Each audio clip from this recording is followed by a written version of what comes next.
All right.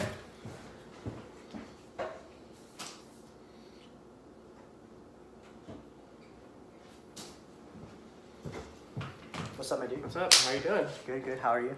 Good. How are you?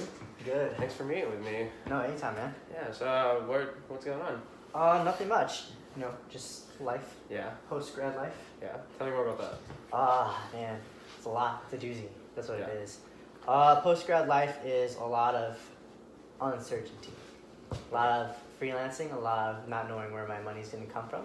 Okay. A lot of, am I going to meet ends at the end of the month to pay all my bills?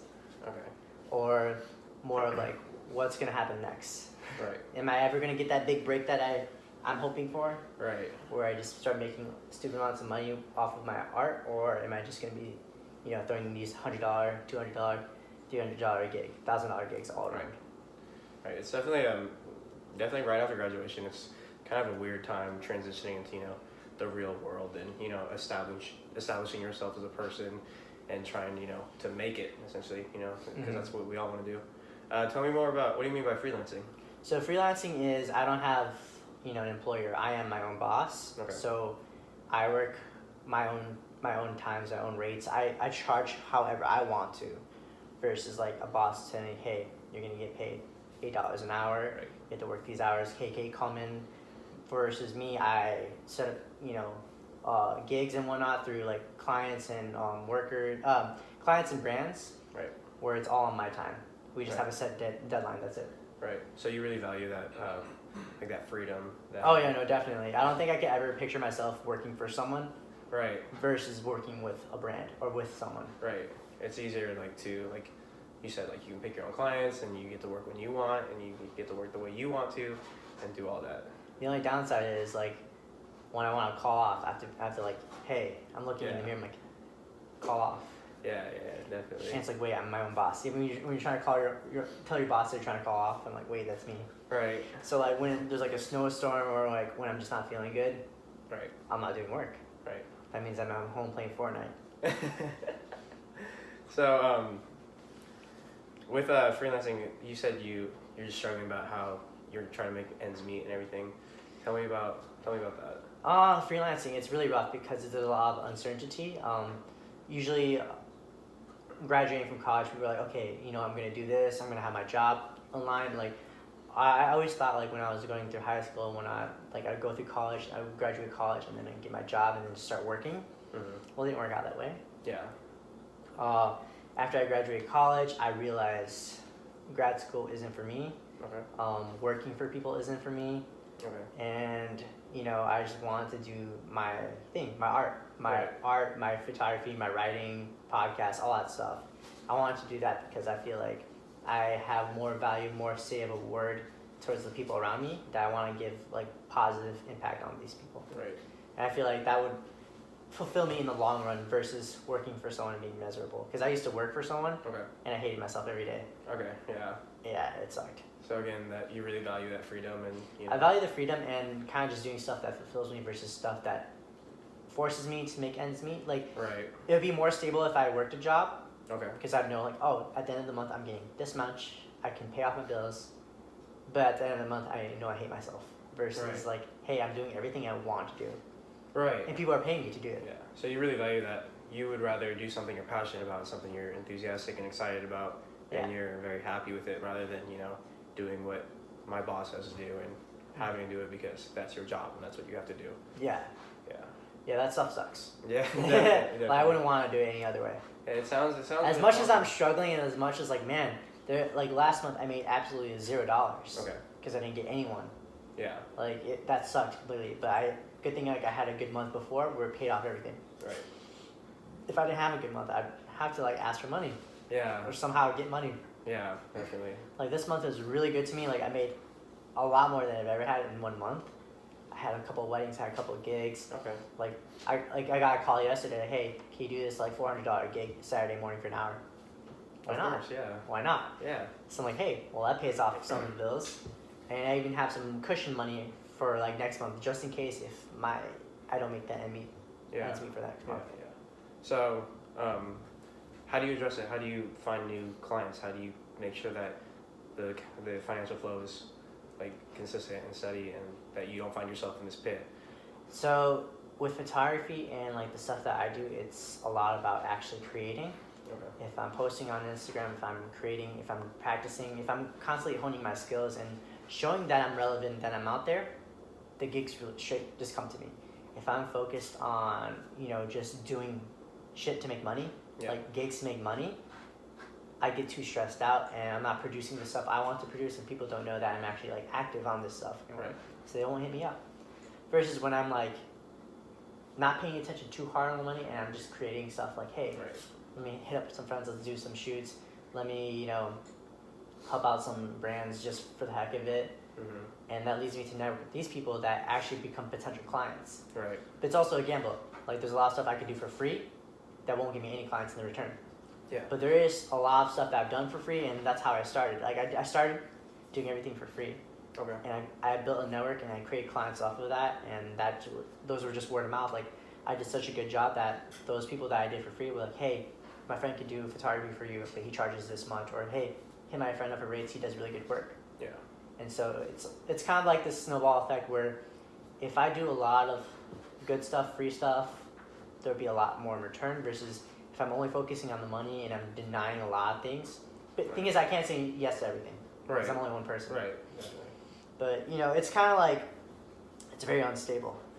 It's very unstable, it's very hard, it's very taxing on the mind and heart and brain and everything, but it's a lot more fun to know that people will throw down $1,000 for me to take Yeah. pictures than for me to work 40 hours and make a fourth of that. Definitely. Versus, No, yeah. I can make $1,000 in like one shoot. Yeah. 10 pictures, bro. Yeah. So doing a project that sounds more exciting to you Yeah. with a financial return is everything that you would want. Yeah, like the reason why I got into it is I never had a job growing up. Okay. In high school, I didn't work. I was in a band and whatnot, and that stuff was like fun. I made $0 from that. I actually lost a lot of money from that. Okay. But I shot my first wedding when I got to like college, Okay. and like I was just there snapping away, happy when I didn't know what I was doing, pretty much. And my aunt throws me a $200 check. I was like, wait, Yeah. I get paid to do this? And she's like, that's only like an eighth of what I get, because you just helped me. Yeah. I was like, are you serious? Like my friends work like 40-hour weeks and barely make like $300, and I made this in like a day for like 5 hours. Yeah. Well, that kind of just sparked the whole like thing. Like maybe I can just do this instead of like But then there's also that stigma because my family is Filipino. They think I'd be more successful if I worked at a rehab clinic, Okay. making $8 an hour, Okay. Yeah. versus me making a hell of a lot more doing my things I actually like to do. Yeah. But they're like, well, this is towards what you did for education. But at the same time, like, half the people I know don't pursue the things that they did for college. Right. Like, it's kind of like a waste of Yeah, money. yeah. But, like, at the same time, like, half of the people are like, oh, I'm not doing what I did in college. Yeah. Like, So you're worried about your family's view on something that you love because it's almost like their values would lean towards more conventional careers rather than what you're doing is more, it's a newer kind of thing, more, based on you, not really, again, not sporadic, not very stable income. So tell me more about that. so it's not that I'm worried or scared of what they think. It's more like I don't care about what they think Yeah. because it's not their life. Right. Like, they're so traditional and so unconscious that they would throw all their baggage on me anyways. And I Yeah. don't want that. I'm conscious. And I understand that, like, hey, yeah, maybe it's not stable. Maybe I won't be able to own a house as soon as you guys did. But times have changed. Like, Yeah. not everyone's a W-2. Everyone's W-9s. Everyone's hiring independent contractors. Right. Like, it's not going to be, everyone works for one person and that's how it's going to be for the rest of their lives. Like, no. People are starting businesses off of their phones. Yeah. And I feel like if I don't take advantage of that, if I don't take advantage of my youth, my creative eye, and the network that I have right now, I'll regret it for the rest of my life. Yeah. And I've heard from like a lot of people that regret's like the worst thing you can have. Right. So you definitely, again, the passion is a huge value to you. I can see just by how much even though you went to school for kinesiology. I do enjoy kinesiology. Yeah. Like I do enjoy the jokes, the anatomy jokes. Yeah. And stuff. Yeah. I think that I paid $22,000 for anatomy jokes. But you would rather you're happier pursuing this career. Definitely. And I was gonna be a trainer. I wanted to be a trainer for a bit, okay. but then I realized like trainers do a lot of treat and prescribe versus like tailored to like the wholesome, the why, the origins of why people are certain ways. Yeah. For, like while coaches like actually tailored to that stuff, and it kind of like that's what I kind of want to do with this podcast is Okay. kind of want to be a life health coach Okay. through this podcast and give value to people that consume content like podcasts or YouTube videos. Yeah. Like I watch a lot of YouTube videos. You? Yeah. Like we all watch YouTube videos. Like I learned how to do 90% of the things I know how I'm doing today off of YouTube. And I feel like all the kids, like they idolize these YouTubers, Definitely. which is a good and bad thing. Yeah. Like Jake Paul. Yeah. But like these YouTubers have so much impact on these kids. Like if anything, I want to be the positive impact because there's a lot of useless shit on YouTube. Like a lot of stuff on YouTube is like people doing pranks or people just being mean or reckless or rude. And I want to be that person that gives a lot of value to those kids versus like Jake Paul that kind of just disrespects everything and everyone. Yeah, so you want to use your social media, use your Instagram, use your everything to create this positive vibe, this positive impact on the youth in the future. Yeah, definitely. I think it's also kind of funny because like I don't have a traditional resume. Okay. Like I feel like I didn't take advantage of that in school, obviously, but like I'm doing like 20 different things right now. Like I don't have one source of income. Like photography is like a main one. Okay. But I also teach. I also blog. Yeah. And this podcast is kind of this passion project that I'm working on that I'm not expecting to get money out of, but like long term, like maybe 5 years from now, like I could probably get money off of that. That'd be pretty cool. But if anything, like this is something I've always wanted to do. Like, I want to be like 40, still podcasting, interviewing some interesting people, bringing value to kids all over. That's why I became like an instructor. Yeah. Tell me more about that. Oh man, that was a random gig. Okay. So instructing came from this entrepreneurship center, and what happened was they hired me as an instructor because they're like, hey, you worked with Finish Line, Nike, Jordan. We wanted to inspire these kids to do something with their lives because these kids either dropped out of high school or they're trying to get their GED and stuff. Okay. And they're just not motivated. They're kind of in that loophole of just not doing anything, not having a job, just staying home, being bad influences to themselves or the people around them, doing a lot of the illegal activities. Yeah. But they're not really doing anything. Like a drug dealer still works hard. Yeah. Like a drug dealer is in terms an entrepreneur still. Yeah. I have an entrepreneurship shirt in my bed. Drug dealer definition. No, I'm kidding. But a drug dealer still does work versus these kids. They just sit at home, go on Instagram, Snapchat, do nothing. Yeah. Or some of these kids have like families coming up and like they're stuck. They don't know what to do. And so what I do is I inspire them and teach them. Like initially I was supposed to teach them photography. Okay. But that brings no value to them because they don't have cameras. Right. They don't have.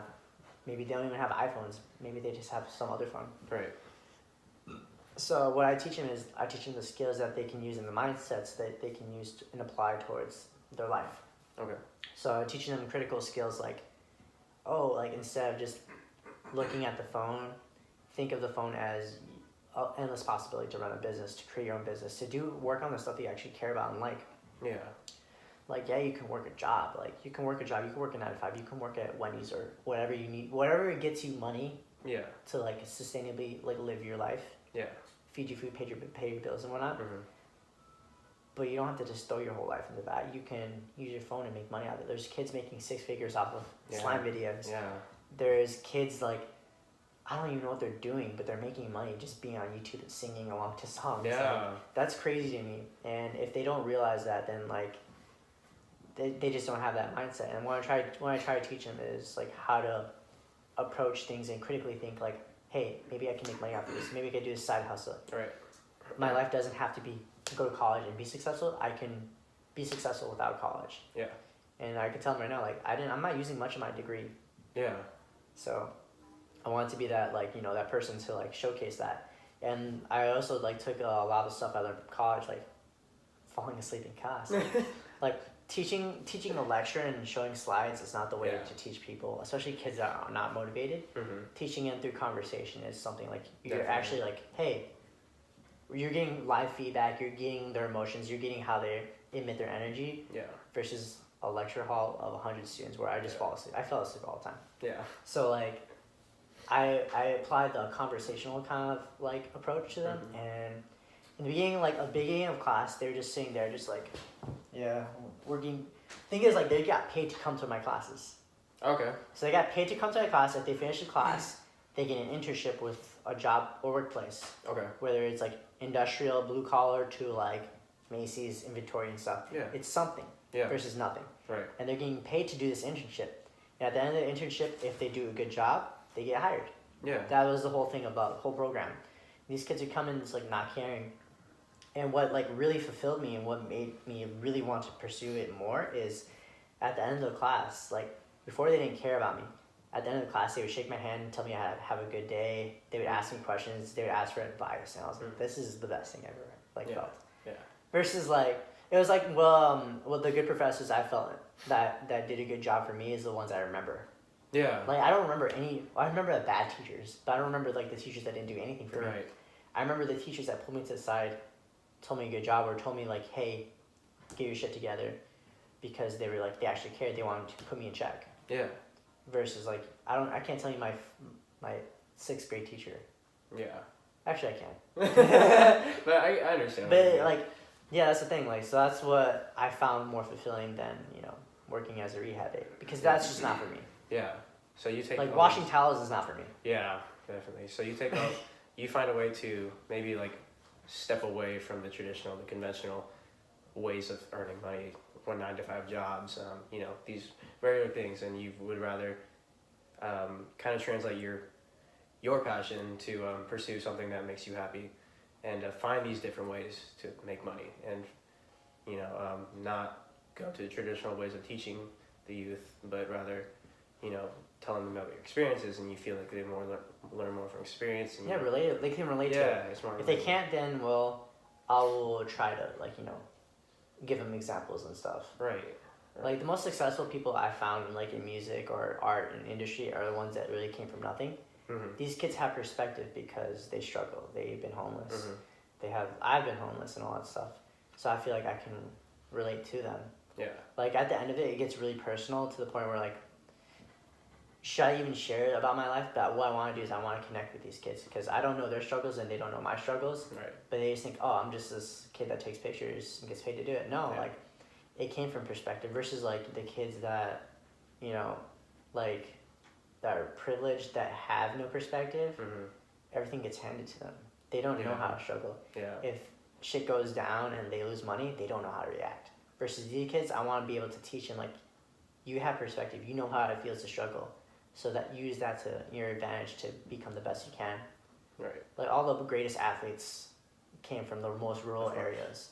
None of the top athletes came from like rich families, the best schools and the best programs. Like no matter, they'll compete, but the really, really good and the ones that stand up the most are the ones that came from struggle. Right.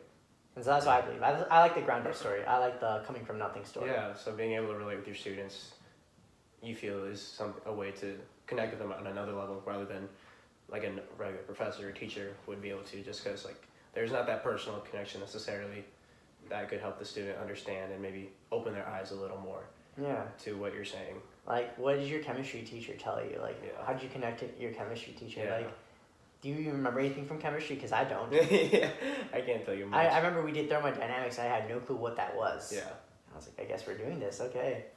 Versus like, more like classic kind of appeals to you more like, exercise or personal training class, programming or health coaching, obviously, because like you get to be conscious about, your professor and the people around you. Mm-hmm. Like that class is like, you get really deep. So like, I think that's a really good way to approach like teaching for kids in general. Yeah. Like you can't just read this and this is all the definitions. Right, it's very different for everybody, and you have to tailor it the way you speak and how you relate to people. Yeah. So again, communication is a life skill. Yeah. And a lot like what I saw in a lot of these kids was, just them kind of just not knowing how to communicate, and like me communicating my struggles of how to get to like, because they think of me as successful. Right. And a lot of like my colleagues from high school think I'm successful, kids from my old neighborhood, but I'm not. They don't see me struggle all the time.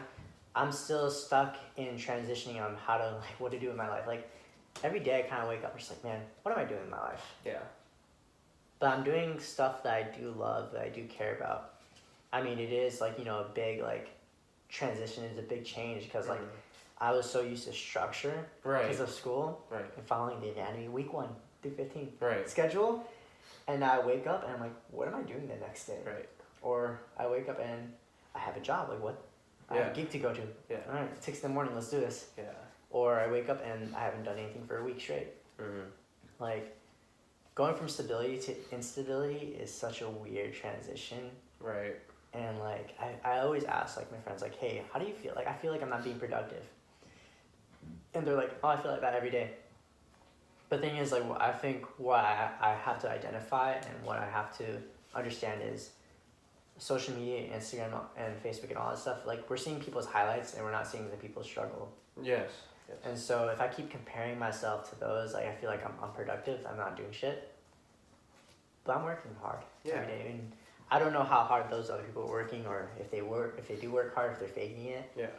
So it's kind of just like identifying that for myself is like a really big thing for me. Yeah. So I definitely rambled and went off tangent, and I have no clue what you asked me, but it's cool. It's fine. No, this is you're opening up, and that's good. Yeah. So you from going from the structure of school and the stability of that to the instability of just everyday life and freelancing, are there any other things you do to make yourself feel productive rather than finding doing your passions, your teaching, your photography? I'll hang out with friends. Yeah. What is the hustle, grind, or life if you're not making time for your friends or for yourself? Yeah. So making sure, like, hey, I haven't seen this person in years. Yeah. I wonder how they're doing. Or hanging out with my girlfriend because, hey, she's a nurse. Let me check up on her, like, what she's been up to. Or hanging out with you. Yeah. Whether we play Fortnite or get a haircut. Yeah. Like, just checking up on you guys. Like, I feel like because we're in school, we kind of don't realize, like, hey, we see these people every day. Right. But do we really, like, see them? Do we really hang out with them? Do we really check up on them? Like, Of course. that keeps me a little bit sane. Yeah, definitely. If I isolated myself and just worked all the time, I feel like I'd hate myself too. Yeah. So I feel like this kind of could tie into, like, you going into training and you, like, wanting to dive into, like, one thing 100%. Definitely. Like, I wanted to do that initially. Like, let me just dive into photography. Mm-hmm. But I started missing kinesiology a little bit. Okay. I feel like I can't tell you anything about the body anymore. I just work out just to work out, just to feel good. Yeah. Like, I don't know shit about programming or anything. Yeah. But, like, at the same time, like, when I was in school, it pushed me towards photography. Okay. So I feel like having that, I need to find some. I just need to read my ACE book again. Yeah. So what I'm trying to say is, I feel like we shouldn't just throw ourselves 100% to one thing. Mm-hmm. Because I feel like at times you can start hating it because it's just if you're in that space mindset for too long, that you need to be taken out of it every once in a while. So, like, when I was in school, I wanted to do photography so bad. Now I'm doing photography. I had my grind. I was doing it for a bit. Now I'm in school because I'm kind of like sick of photography for a bit. That's why I have like 10 different gigs at the same time, which is cool because I have like 10 different sources of income. Yeah. Not consistent, but it's 10 different sources I can, like, hey. Well, one thing is really consistent is I blog.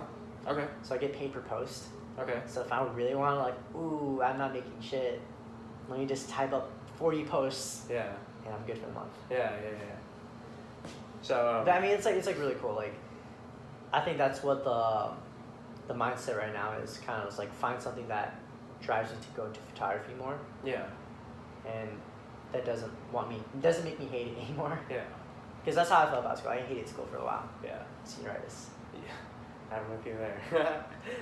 So you have all these different passions, several passions. Yeah. And you're saying that diving into one 100% full-fledged, almost obsessive, I don't want to say necessarily, but can drive you away and make you hate it. I feel like it could be, positive for some people. Yeah. But for me personally, I feel like I hated school because I was 100% in school. Right. And I wanted photography. Now, I remember spending, like, my junior year of college, my summer, that's the first time I didn't go to summer school. Okay.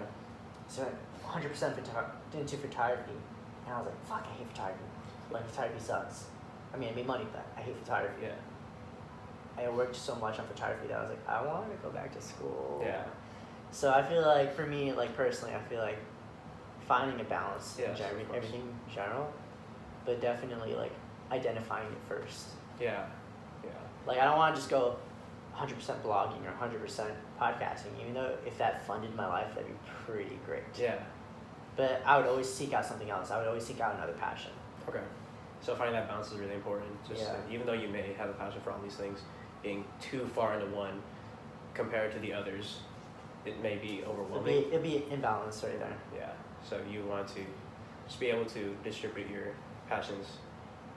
I wouldn't say not necessarily evenly, but just like in a good way. Mm-hmm. Because sometimes you want to be in photography more so at this point in time than you want to be in school or blogging or podcasting or teaching. Yeah, it's kind of wild. Yeah. Like my girlfriend's like dad would be like, hey, what does Esteban do? Yeah. She's like, I don't know. Yeah. Because there's so many things. Like when my family asked me, they're like, hey, so how's PT school? I'm like, what? No, Yeah. I'm not in PT school. Then what do you do? And they run down the list. Yeah. And they're like, but you're not in PT school? I was like, no, I don't want to do that. Yeah. Like I could have gone to the military if I wanted to, but Yeah. I'm good. So again, there's the thing with your family again is, how do they take your Oh, they don't approve. No. No, they don't approve. They think I'm stupid. Okay. So then, It's all good though. Yeah. Okay. So then you fight that back, like you said earlier. Just you don't care and you're happy. Yeah, because what it is I found or read and consumed content and information that shows like what happens is our parents have all this emotional baggage that they got from their parents. Mm-hmm.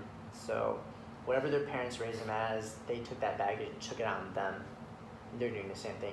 So conventional way of having a job and stuff was the way they're taught of life. So they're gonna bring that baggage of conventional way of thinking to me. Yeah.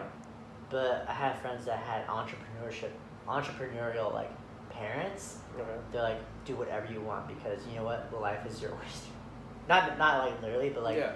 what it is it inspired their kids to open up 5 different businesses, flip houses, become sneaker sellers and stuff, which I still do too. Yeah. But yeah, they inspired them to do that versus me, my parents either you're army, doctor, or in computers, and you have no other choice. Right. And I feel like that's not the way I would want to teach my kids because me understanding that hey, me being conscious that there's more to life than just working. Mm-hmm. If I look at my parents, they're out here wilding. They're they're on Facebook, they're out clubbing, they're out having my dad's having a younger girlfriend and stuff. Okay. He's out wilding. Yeah. And the way I think of it and all that other stuff is I feel like that's their insecurities showing or that's them living their life pretty late. Yeah. Because what happens is all they did was did what their parents said. Mm-hmm.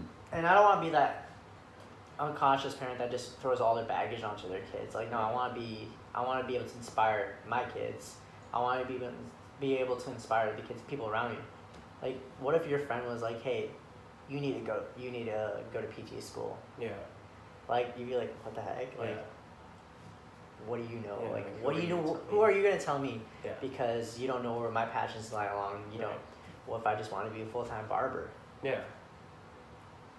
No, go to PT school. That's weird. Yeah. Versus parents, I feel like parents have to, at a certain point, should look at you eye to eye and not look down at you because Mm-hmm. they're older or they're more experienced. Mm-hmm. Because what I learned as an instructor or teacher is that you can learn a lot from kids. You can learn a lot from your students and that you're never the expert. Yeah. And the moment I feel like majority of parents think they're experts because they have more experience, Mm-hmm. but I don't think that's ever the case. I feel like it's more perspective-wise. Right. Even the person with the most perspective isn't going to consider themselves the expert. They're going to consider themselves the student. They're always going to learn. Right. I'm very podcasty, wholesome, zen thinking right now. No, I love it. It's incredible. So again, with everything you just said, that there shows again your passion, your strong will to find what is your passion, and to inspire those who are young and youth and want to, who are trying to figure it out, Mhm. and just overall just being happy. Yeah, And, that's the whole thing is to be fulfilled. Yeah. That's like the ultimate goal. Like if you like hear about people that talk about like, oh, I ended up never doing that thing that I've always wanted to do, Yeah. or I missed out on the greatest opportunities of Yeah. my life, or I regret it because now I'm stuck working this job, climbing this corporate ladder. Yeah. Like I never have time to do the stuff I want to do, or Right. like whole ass people have like families now, and now they legit can't do anything that Yeah. they want because they have to feed those mouths, those extra mouths. Right. Like nah, dude. Like I want to make sure I have the most fulfilled life I can now.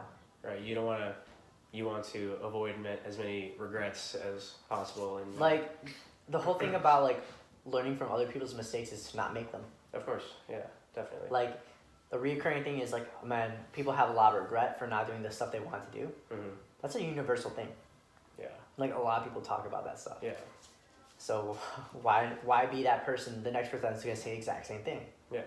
Why not learn from their mistakes? Like, isn't that what you're supposed to do? Isn't that why the people out here are giving out content saying that they don't want us to make the same mistakes? Is because that's what happens. Right. So that's the thing for me. Like, Yeah.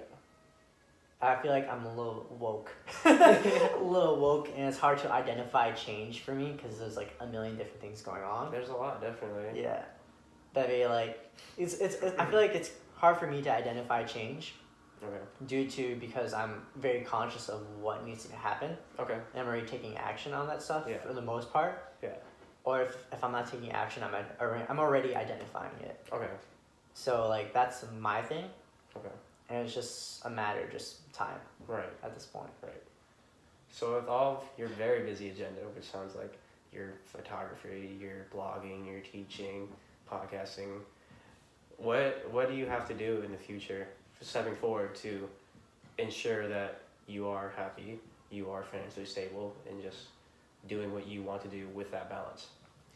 So happy, I feel like will happen regardless because I'm always doing check-ins with myself, check-ins with my girlfriend, check-ins with my friends. Like, hey, how are you doing? Mm-hmm. Are you really working on the stuff that you wanted to work on? Are you working on the stuff that we chatted about like Yeah. months ago? Like, have you been doing your haircuts? Yeah. Have you pursued your training Mm-hmm. and whatnot?